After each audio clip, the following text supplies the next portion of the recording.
Saudaraku, ada seorang ibu yang di sepanjang hidupnya dia merasa tidak bahagia.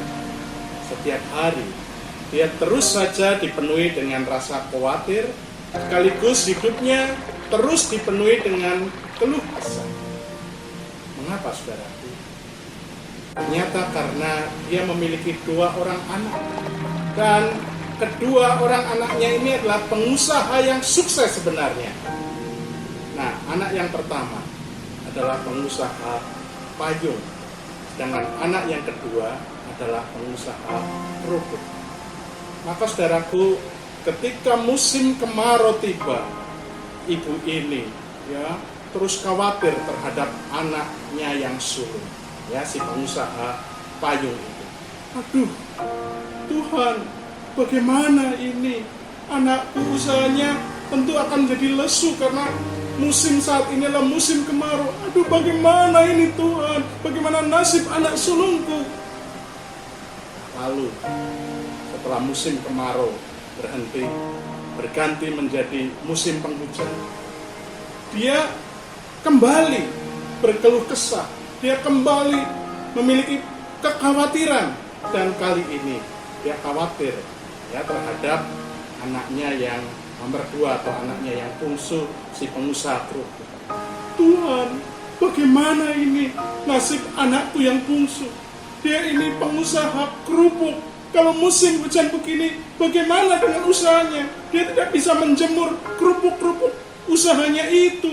Aduh Tuhan, bagaimana ini? Jadi di sepanjang musim, ibu ini terus mengeluh, terus khawatir, dan hidupnya jauh dari bahagia.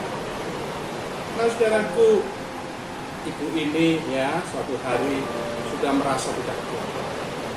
Dia merasa hidupnya jauh dari bahagia, hidupnya penuh dengan kesusahan dan penderitaan. Itu kemudian mendatangi pendeta. Lalu ketika pendetanya mendengar keluh kesahnya, pendetanya kemudian berkata kepada Bu, coba mulai sekarang ibu mengganti cara pandang ibu. Ibu jangan mengeluh lagi, tapi bersyukurlah ketika musim kemarau, karena itu berarti usaha anak ibu yang bungsu, si penjual kerupuk atau pengusaha kerupuk itu lancar, karena terang dan dia bisa menjemur kerupuk-kerupuk usahanya. Dan sebaliknya, ketika musim penghujan tiba, ibu pun bersyukur, karena apa? Karena anak sulung ibu, si pengusaha payung ini pun usahanya lancar, hujan, banyak orang yang membutuhkan payung. Nah, waktu itu saudaraku, si ibu ini lalu dia mencoba untuk mendengar nasihat dari pendeta. Dan apa yang terjadi, saudaraku, mulai saat itu sang ibu menjadi bahagia. Karena di sepanjang hidupnya dia bersyukur. Ketika musim kemarau dia bersyukur, ketika musim penghujan dia pun bersyukur.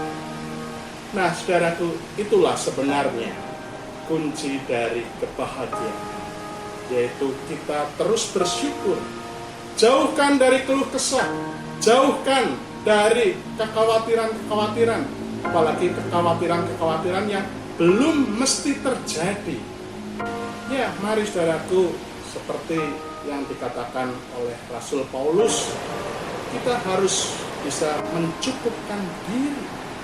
Kita belajar dari Rasul Paulus bagaimana sepanjang hidupnya dia terus mencukupkan diri, dan itulah yang membuat Rasul Paulus berbahagia. Itu saudaraku, pertanyaan untuk kita semua. Maukah kita berbahagia? Kalau mau, teruslah hidup dalam ucapan syukur. Tuhan Yesus berkati.